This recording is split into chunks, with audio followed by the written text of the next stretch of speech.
2025 ତୁମେ କ'ଣ କର ସେଥିରେ ମୁଁ ପ୍ରଶ୍ନ କରିବି ନାହିଁ, କିନ୍ତୁ ଏହି ନ୍ୟୁ ଇୟର୍ରେ 2026ରେ ତୁମେ କ'ଣ କରିବାକୁ ଯାଉଛ ସେଥିରେ ତୁମର ସମ୍ପୂର୍ଣ୍ଣ ଲାଇଫ୍ ଲୁଚିଛି। ଆଜି ମୁଁ ତୁମକୁ ଦୋଷ ଦେବାକୁ ଆସିନି, ଆଜି ମୁଁ ତୁମକୁ ଆଇନା ଦେଖାବାକୁ ଆସିଛି। ଆଜି ତୁମେ ନିଜକୁ ପଚାର 2025ରେ ତୁମେ କେଉଁଠି ଥିଲ ଏବଂ 2026ରେ ତୁମେ କେଉଁଠି ପହଞ୍ଚିବାକୁ ଚାହୁଁଛ। ସମସ୍ତେ ବଦଳୁଛନ୍ତି, ସମାଜ ବଦଳୁଛି, ଦୁନିଆ ବଦଳୁଛି, ତେବେ ତୁମେ କେଉଁଠି ଅଟକି ଗଲ। 2025ରେ ହୋଇପାରେ ତୁମେ ବହୁତ କିଛି ଭାବିଥିଲ କିନ୍ତୁ କରିପାରିଲ ନାହିଁ। ହୋଇପାରେ ତୁମେ ପ୍ରତିଦିନ କହୁଥିଲ ଆଗାମୀକାଲିଠାରୁ ଆରମ୍ଭ କରିବି, କିନ୍ତୁ ସେ ଆଗାମୀକାଲି କେବେ ଆସିଲା ନାହିଁ। ହୋଇପାରେ ତୁମେ ନିଜକୁ ବହୁତ ସମୟ ଦେଇ କହିଥିଲ ଏବେ ମୁଁ ନିଜକୁ ବଦଳାଇବି, ତେବେ ସେ ସମୟ ଆସିଲା ଓ ଆଲସ ଜିତିଗଲା। 2025ରେ ତୁମେ ଯେତେ ସମୟ ମୋବାଇଲ ଧରି ରହିଲ ସେତେ ସମୟ ଯଦି ନିଜ ଉପରେ ଖର୍ଚ୍ଚ କରିଥାନ୍ତ ଆଜି ତୁମେ ଅନ୍ୟ ଜାଗାରେ ଥାନ୍ତ। ଆଜି ମୁଁ ତୁମକୁ କହିବାକୁ ଚାହୁଁଛି 2026ରେ କୌଣସି ଯାଦୁ ନୁହେଁ। କ୍ୟାଲେଣ୍ଡର ବଦଳେ ଜୀବନ ବଦଳେ ନାହିଁ। ଜୀବନ ବଦଳେ ସେତେବେଳେ ତୁମର ଆଦତ ବଦଳେ। ତୁମେ ପ୍ରତିବର୍ଷ ନ୍ୟୁ ଇୟର୍ ଆସିଲେ ନିଷ୍ପତ୍ତି ନେଉଛ, କିନ୍ତୁ କିଛି ଦିନ ପରେ ସେ ଡିସିଜନ୍ ଭାଙ୍ଗିଯାଏ। ତା'ର କାରଣ ହେଉଛି ତୁମେ ଲକ୍ଷ୍ୟ ତ ବଡ଼ ରଖୁଛ କିନ୍ତୁ ଆଦତ ପୁରୁଣା ରଖୁଛ। 2025ରେ ତୁମେ ଯେ ଜୀବନ ଜିଉଁଥିଲ ସେ ଜୀବନ ତୁମ ଆଦତରେ ପରିଣାମ। ତୁମେ ଯେପରି ଉଠ, ଯେପରି ଶୁଅ, ଯେପରି ଭାବ, ଯେପରି କଥା କହ, ସେ ସବୁକୁ ମିଶି ତୁମର ଫ୍ୟୁଚର୍ କ୍ରିଏଟ୍ ହେଉଛି। ଆଜି ତୁମେ ଯଦି କହୁଛ ମୋ ଲାଇଫ୍ ଏମିତି କାହିଁକି, ତେବେ ଆଇନା ସାମ୍ନାରେ ଠିଆ ହୋଇ ନିଜକୁ ଆଦତକୁ ଦେଖ। ସଫଳ ଲୋକ ଅଲଗା କିଛି କରୁନାହାନ୍ତି, ସେମାନେ ସାଧାରଣ କାମକୁ ପ୍ରତିଦିନ କରୁଛନ୍ତି। 2026ରେ ତୁମେ ଯଦି ସତରେ ନିଜକୁ ବଦଳାଇବାକୁ ଚାହୁଁଛ ତେବେ ପ୍ରଥମେ ଏହାକୁ ମାନ। ତୁମେ ଏ ପର୍ଯ୍ୟନ୍ତ ଯେଉଁଠି ଅଛ ସେଥିପାଇଁ କେବଳ ତୁମେ ଦାୟୀ ନୁହେଁ। ହଁ, ଭାଗ୍ୟକୁ ଦୋଷ ଦେବା ସହଜ, ପରିସ୍ଥିତିକୁ ଦୋଷ ଦେବା ସହଜ, ଲୋକମାନଙ୍କୁ ଦୋଷ ଦେବା ସହଜ, କିନ୍ତୁ ନିଜ ଉପରେ ଦାୟିତ୍ୱ ନେବାଟା କଷ୍ଟ। ଯେଉଁଦିନ ତୁମେ କହିବ ମୋ ଲାଇଫ୍ ମୋ ହାତରେ, ସେଦିନଠାରୁ ତୁମର ଲାଇଫ୍ ଚେଞ୍ଜ ହେବା ଆରମ୍ଭ ହେବ। ସମସ୍ତେ ଆଗକୁ ବଢ଼ୁଛନ୍ତି ବୋଲି ତୁମକୁ ଲାଗୁଛି କାରଣ ସେମାନେ ପ୍ରତିଦିନ ନିଜ ଉପରେ ଥୋଡ଼ା ଥୋଡ଼ା କାମ କରୁଛନ୍ତି।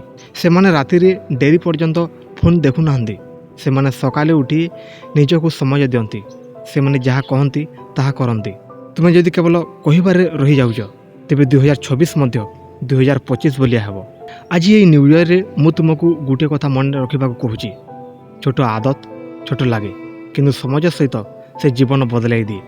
ପ୍ରତିଦିନ ଅଳ୍ପ ଅଳ୍ପ କରି ନିଜକୁ ଉନ୍ନତ କର। ତୁମେ ନିଜେ ଦେଖିବ ଗୋଟିଏ ବର୍ଷ ପରେ ତୁମେ ଅନ୍ୟ ଲୋକ ହୋଇଯିବ। ତୁମକୁ ଗୋଟିଏ ଦିନରେ ସବୁ କିଛି ବଦଳାଇବାକୁ ପଡ଼ିବ ନାହିଁ, କିନ୍ତୁ ପ୍ରତିଦିନ ଏକ ଜିନିଷ ବଦଳାଇବାକୁ ପଡ଼ିବ। 2025ରେ ତୁମେ ଯେତେ ସମୟ ଅନାବଶ୍ୟକ କଥା ଭାବି ନଷ୍ଟ କରିଛ 2026ରେ ସେ ସମାଜକୁ ନିଜର ଭବିଷ୍ୟତ ତିଆରି କରିବାରେ ବ୍ୟବହାର କର। ଭୟ ତୁମକୁ ରୋକିପାରୁଛି, କିନ୍ତୁ ସେହି ଭୟ ଭିତରେ ତୁମର ଶକ୍ତି ଲୁଚିଛି। ସେ କାମକୁ କରିବାକୁ ଡରୁଛ, ସେ କାମ ତୁମକୁ ସବୁଠାରୁ ଅଧିକ ଆଗକୁ ନେଇଯିବ। ଆଜି ତୁମେ ଯଦି ନିଜକୁ ଗୁରୁତ୍ୱ ଦେଉନାହିଁ କାଲି କେହି ତୁମକୁ ଗୁରୁତ୍ୱ ଦେବେ ନାହିଁ। 2026ରେ ନିଜର ହେଲ୍ଥ, ନିଜର ମାଇଣ୍ଡ ଓ ନିଜର ଡ୍ରିମ୍କୁ ପ୍ରଥମ ସ୍ଥାନ ଦିଅ। ଲୋକ କ'ଣ କହିବେ ସେଥିରେ ଜୀବନ କାଟିଲେ ତୁମେ କେବେ ନିଜ ପାଇଁ ଜିଇଁ ପାରିବ ନାହିଁ। ତୁମେ ଯେଉଁଦିନ ନିଜ ଉପରେ ଭରସା କରିବ ସେଦିନ ଦୁନିଆ ତୁମ ଉପରେ ଭରସା କରିବ। 2026 ତୁମ ପାଇଁ ଏକ ସୁବର୍ଣ୍ଣ ସୁଯୋଗ। ଏହା ତୁମକୁ ପଚାରୁଛି ତୁମେ ଏବେ କେଉଁଠି ଅଛ ଏବଂ କେଉଁଠି ଯିବାକୁ ଚାହୁଁଛ। ଆଜିର ଡିସିଜନ୍ ନିଅ, ଏବେ ଆଉ ନିଜକୁ ଠକ ନାହିଁ। ଆଜିର ଯାହା ନିଷ୍ପତ୍ତି ନେଉଛ, ଯାହା କହିଛ ତାହା କରିବ। ଆଜି ନିଷ୍ପତ୍ତି ନିଅ ପୁରୁଣା ଆଦତକୁ ଛାଡ଼ି ନୂଆ ଲାଇଫ୍ ଆରମ୍ଭ କରିବି। ସେଦିନ ତୁମେ ପଛକୁ ଘୁରି ଦେଖିବାକୁ ପାରିବ ତୁମେ କେତେ ବଦଳି ଯାଇଛ। ସେଦିନ ପାଇଁ ଆଜି ଏକ ଛୋଟ ନିଷ୍ପତ୍ତି ନିଅ। ସମସ୍ତେ ବଦଳୁଛନ୍ତି, ପ୍ରଶ୍ନ ହେଉଛି ତୁମେ କେଉଁଠି ଅଛ। ଆଜି ନିଜକୁ ବଦଳାଇ ଆଗାମୀକାଲି ତୁମର ଜୀବନ ବଦଳିଯିବ। ନୂଆ ବର୍ଷ ଆସିଗଲା, ଘଡ଼ିର କାঁଟା ଏକ ନୂଆ ସମାଜକୁ ଦର୍ଶାଉଛି, କିନ୍ତୁ ସେ ସମାଜ ତୁମ ପାଇଁ ନୂଆ ହେବ କି ନାହିଁ ସେଥିରେ ଡିପେଣ୍ଡ କରୁଛି ତୁମର ଡିସିଜନ୍ ଉପରେ। ଆଜି ଯଦି ତୁମେ କେବଳ ହ୍ୟାପି ନ୍ୟୁ ଇୟର୍ କହି ସବୁକିଛି ଭୁଲି ଯାଉଛ ତେବେ ଏହା ଆଉ ଗୋଟିଏ ସାଧାରଣ ବର୍ଷ ହୋଇଯିବ। କିନ୍ତୁ ଯଦି ଆଜି ତୁମେ ମନ ଭିତରେ ଏକ ଦୃଢ଼ ସଂକଳ୍ପ ନେଉଛ ତେବେ ଏହି ବର୍ଷ ତୁମ ଜୀବନ ସବୁଠାରୁ ଶକ୍ତିଶାଳୀ ବର୍ଷ ହୋଇପାରେ। ଗତ ବର୍ଷର ସବୁ ଭୁଲ, ସବୁ ଦୁଃଖ, ସବୁ ଅସଫଳତାକୁ ଆଜି ହୃଦୟରେ ଭାର ଭାବେ ବହିବା ଦରକାର ନାହିଁ। ସେଗୁଡ଼ିକ ତୁମକୁ ହରାଇବାକୁ ନୁହେଁ, ସେଗୁଡ଼ିକ ତୁମ ପାଇଁ ଶିକ୍ଷା ପାଇଁ ଥିଲା। ଯେଉଁ ଭୁଲ ତୁମକୁ କନ୍ଦାଇଥିଲା ସେ ଭୁଲ ତୁମକୁ ଶକ୍ତିଶାଳୀ କରିଛି। ଯେଉଁଦିନ ତୁମେ ଭାଙ୍ଗି ପଡ଼ିଥିଲ ସେଦିନ ତୁମେ ତୁମର ଭିତରେ ସତ୍ୟ ଶକ୍ତିକୁ ଚିହ୍ନିଥିଲ। ନୂଆ ବର୍ଷର ଶେଷ କଥା, ଏବେ ଆଉ ନିଜକୁ ଅଣଦେଖା କରନି। ଏବେ ଆଉ ଗୋଟିଏ ସ୍ୱପ୍ନ ଛୋଟ କରନି। ଏବେ ଆଉ ନିଜ ଆଦତକୁ ଅବହେଳା କରନି। ଯେଉଁଦିନ ତୁମେ ପ୍ରତିଦିନ ମୋବାଇଲ ଚାର୍ଜ କର ସେମିତି ପ୍ରତିଦିନ ନିଜ ମନକୁ ମଧ୍ୟ ଚାର୍ଜ କର। ଯେମିତି ତୁମ ଶରୀର ପାଇଁ ଖାଦ୍ୟ ଦରକାର, ସେମିତି ମନ ପାଇଁ ଭଲ ଚିନ୍ତା ଦରକାର। ଏହି ନୂଆ ବର୍ଷରେ ତୁମକୁ କେହି ଅଲଗା ଅଲଗା ହେବାକୁ ପଡ଼ିବ ନାହିଁ।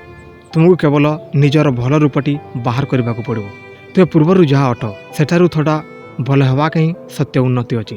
ଆଜି ତୁମେ ଯଦି ନିଜକୁ ଗୋଟିଏ ପ୍ରତିଶ୍ରୁତି ଦେଉଛ, ତେବେ ସେହି ପ୍ରତିଶ୍ରୁତି ଭାଙ୍ଗିବା ଠାରୁ ନିଜକୁ ବଞ୍ଚାଅ।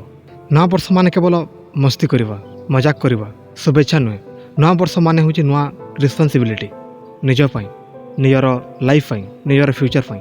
ଆଜି ଯଦି ତୁମେ ନିଜ ଉପରେ ଭରସା କରିପାର, ତେବେ ଆଗାମୀ ଦିନରେ ତୁମେ ଭିତରେ ଥିବା ଆଲୋକ ସମଗ୍ର ଜୀବନକୁ ଆଲୋକିତ କରିଦେବ। ଏହି ବର୍ଷ ତୁମେ ଧୀରେ ଚାଲ, କିନ୍ତୁ ପଛକୁ ଫେରନି। ଲୋକ କ'ଣ କହୁଛନ୍ତି ସେଥିରେ ନୁହେଁ, ତୁମ ମନ କ'ଣ କହୁଛି ସେଠିରେ ଭରସା କର। ଯେଉଁଦିନ ତୁମେ ନିଜକୁ ସମ୍ମାନ ଦେବ, ସେଦିନ ଦୁନିଆ ତୁମକୁ ସମ୍ମାନ ଦେବା ଆରମ୍ଭ କରିବ। ଆଜିର ଏହି ଭିଡ଼ିଓର ଲାଷ୍ଟରେ କହିବାକୁ ଚାହୁଁଛି, ଏ ନୂଆ ବର୍ଷ ତୁମ ପାଇଁ ହେଉ ନୂଆ ଚିନ୍ତାର ଆରମ୍ଭ, ନୂଆ ହ୍ୟାବିଟ୍ର ଆରମ୍ଭ, ନୂଆ ଲାଇଫ୍ର ଆରମ୍ଭ। ଗତକାଲି ଯାହା ହୋଇଛି ସେଥିକୁ ଶିକ୍ଷା ଭାବି ନିଅ, ଆଜିକୁ ସୁଯୋଗ ଭାବି ନିଅ ଓ ଆଗାମୀ କାଲିକୁ ଆଶା ଭାବି ନିଅ। ନୂଆ ବର୍ଷର ଏହି ଶେଷ ମୁହୂର୍ତ୍ତରେ ମନର ଗଭୀରତାକୁ ତୁମକୁ କହୁଛି, ନିଜ ଉପରେ ଭରସା ରଖ, ନିଜ ରାସ୍ତାରେ ଚାଲ ଏବଂ କେବେ ହାର ମାନ ନାହିଁ। ଓ ଦୋସ୍ତ, ହ୍ୟାପି ନ୍ୟୁ ଇୟର୍। ଏହି ବର୍ଷ ତୁମ ଜୀବନର ସତରେ ଚେଞ୍ଜ ହେଉ।